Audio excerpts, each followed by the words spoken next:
Sistem koloid adalah campuran antara dua zat yang punya perbedaan fase dengan partikel terdispersinya tersebar merata dalam fase pendispersi.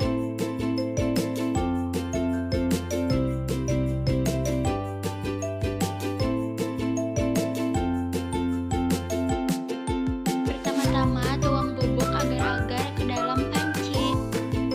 Kemudian masukkan gula pasir secukupnya. Kemudian masukkan air secukupnya. Setelah itu nyalakan kompor lalu aduk hingga merata dan tunggu hingga mendidih. Setelah mendidih tuang agar-agar ke dalam cetakan. Proses pembentukan koloid pada agar-agar. Pada pemasakan agar-agar terjadi reaksi hidrolisis, proses pemanasan dengan suhu yang lebih tinggi dari suhu pembentukan gel akan mengakibatkan polimer keragenan dalam larutan menjadi molekul acak.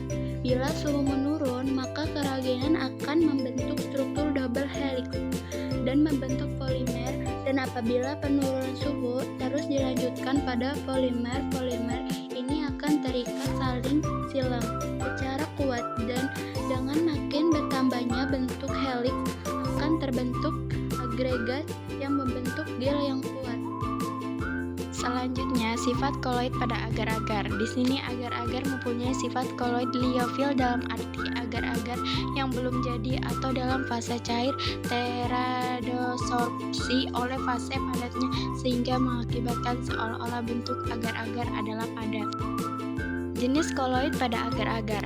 Agar-agar termasuk koloid jenis gel. Gel merupakan jenis koloid yang terbentuk dari campuran zat padat dan cair. Gel terbentuk karena fase terdispersi maupun mengadsorpsi medium pendispersinya. Mengapa agar-agar disebut koloid?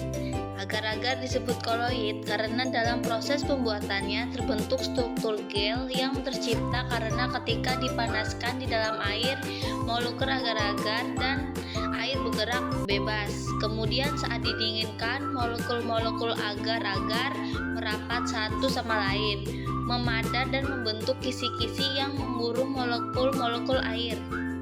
Sehingga terbentuklah sistem koloid padat dan cair. Pada sistem koloid ini yang menjadi fase terdispersi adalah air dan yang menjadi fase pendispersi adalah molekul agar-agar. Sekian video praktikum kami, kurang lebihnya mohon maaf. Wassalam.